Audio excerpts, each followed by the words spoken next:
Oh no, I was eating some Teddy Grahams one day in the hotel, and I was just looking at him. I was like, "You're a big, strong, graham cracker eating type dude, aren't you?"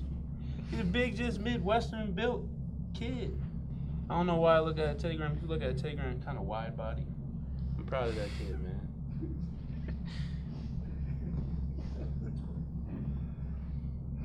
Kyle, you said yesterday, Chad laughing at me. Kyle was talking to you yesterday, you said how, it would be terrible or bad if you lost to these guys. It took you a while to get going. Was it the post-Xavier hangover, or what do you think it was? I don't think so. I just think took us a while to get in the game, get motion going Sunday, 4 o'clock. So had a little bit of guys that were fatigued.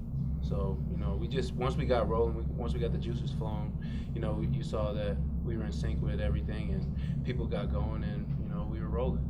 Did you guys even have to talk about avoiding a cliche letdown, or do you think you're past that? I just think, like I told Gary the other day, I said that everybody knows what we have at stake. People on our team want to be individually great, and that's what drives us because we push each other. And we really want to make a far run in March, so we're always focused. And a lot of people say that about their team, but we actually live it. I mean, Coach has us focused all the time, but we also push each other. Did you make a concerted effort today to put a little more arc on your jump shot? Yeah, I stay after shoot around and shoot and go down to the practice gym and put up the gun. That's what I did before the Xavier game too, and just putting up extra shots. In practice, I don't have like a good shooting time, so I just be frustrated. So in the game, I'm like, I gotta knock down these shots. I know we're gonna need them. Right. How different are you guys with him able to come in and give the lift he's given off the bench the past couple games?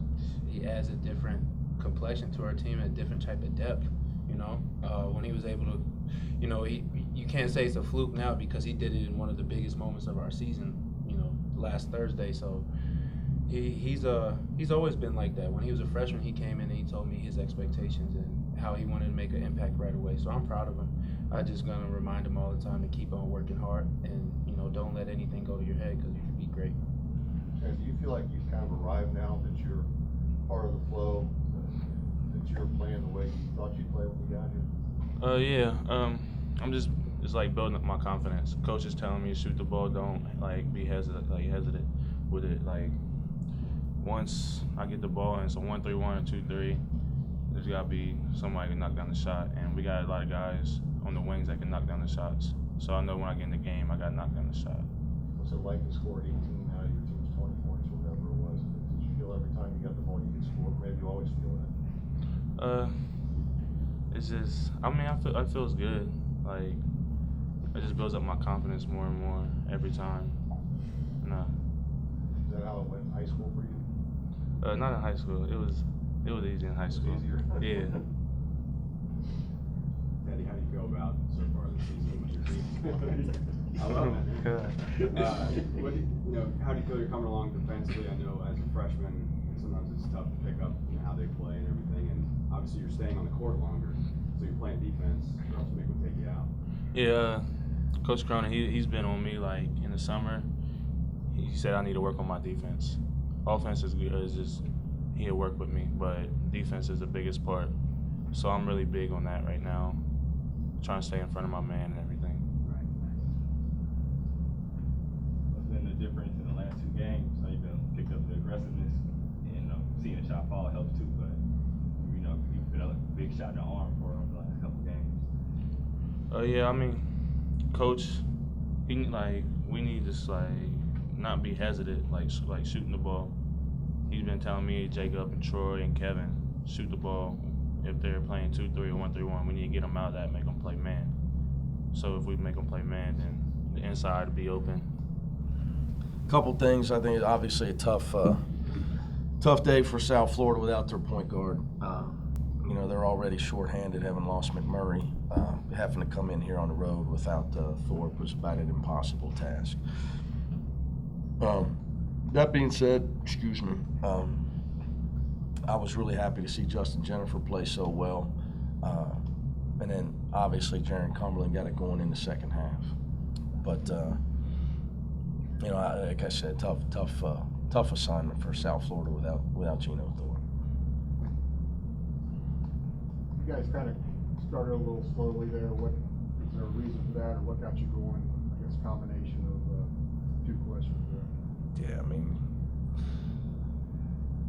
you can't steal the ball every time. Sometimes they're going to actually score. So, I don't really get caught up in starts, but I think once I would tell you this, I thought once our defensive pressure stepped up, it was going to be tough for them without Thorpe today. Just once we were able to start putting the heat on them a little bit, once we were able to score the ball, get in a rhythm. Nobody had played us 2-3 zone in a long time. So didn't surprise me that we started off a little, after, Thursday night, Friday was pretty much a rest and get treatment day. We had a small practice yesterday trying to keep these guys fresh, knowing that we got Wednesday, Saturday coming. So I thought the zone might throw us off a little bit early. Maybe that's what it was. But once we were able to score the ball and turn up the heat, like I said, without Thorpe, it was tough for them. How much do you think Justin really kind of kick-started the energy? No, I thought he was definitely the difference in the first half, And happy for him. He's worked. His parents were in for the game, so that's even better. He's practiced that way all year. He hasn't quite. It's hard to get in a rhythm when you're in and out so much like a pinch hitter. But he's earned it. He had a great summer. He's practiced great all year. Obviously, we have 5 perimeter guys, and I've said this all year.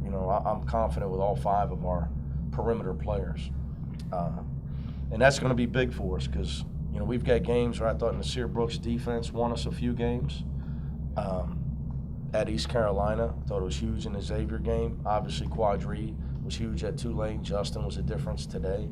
Thought he was a difference in the Albany game to start the year. But when a kid's working really hard, you like to see him get the payoff. So just really happy for him. Coach Jaron obviously scoring a lot of points, but how about defensively? How's he coming along as a freshman so far? He's really good off the ball. He's a very cerebral player. His only problem is when he passes up wide open shots. I have no idea why he would do that, but he did it a couple of times. I told him and they said, well, I shot the next one. I said, yeah, you missed it because that's the basketball gods got you. They like me. They like when you listen to me. You should have shot the first one when you were open. But no, he's always been a pretty cerebral guy. His off-the-ball defense is good. I'd like to see him, for his career, he's got to get his body fat down. We got to work on his quickness and his ball handling. He understands. I laid all that for him out in the recruiting process. Talk about a lot about getting better every day. Have you done that has this team done that to your satisfaction? I think the key for us has been to make sure that we have energy on game day. That's number one. Number two is mentally. To win at a high level. I was talking to a friend of mine that's going through a tough time with his team, and I said, he asked me advice, and my thing is, that playing smart is extremely, extremely underrated. The things that fans do not see. Like, for instance, today, if you were to say, what are you most happy with, other than Justin, would be our defense on South Florida's shooter. Okay, the scouting report, what happened to us the other night should have never happened. And today we did not let Troy Holston get going. He's a great shooter. So the mental part of the game and making sure our guys understand how important that is, because our world in March is a one-game world, and you're out. So it can come down to 1 or 2 plays, and if a bad foul, a bad shot, a careless turnover, or a blown defensive assignment, and you're going home. So that's just something I talked to him all about. Obviously, last couple of years, we've had some close losses, and I would tell you, a lot of that stuff is some mental errors that this team hasn't made, but you got to try to continue to coach that. Right now, I got to be careful how much we actually practice because we have so many games with so little rest in between them. We don't have that week break because we did play the Xavier game so late in the year. How much of a problem do you think free throw shooting is? Is that something you're worried about? Nah, I really don't. I believe in the guys shooting them. You know, I just get Troy. Just maybe he needs his Xanax. They used to give them to me. I don't know. I keep telling the guys, you know, you can't stand over a 4-foot putt thinking I got to make it. You can't play that way. You just got to go up and shoot it. I mean, he's got to relax and shoot the ball. You got to believe in your routine. You can't think about make or miss. So I don't talk to him about it because I think all that does is exacerbate the situation. Is Nasir knee, how's he? I don't know. Any idea? Yeah, I'm not that good. I talked to the team, went to the radio, and came in here, so I don't know anything. Zero until I go back. He was in the handshake line walking through it, so that's a start. Yeah. The fact that he got up and walked through the handshake line, it's the best sign I can give you. I know when I blew mine out, I was on a stretcher, so there was no handshake line. So, thanks, guys.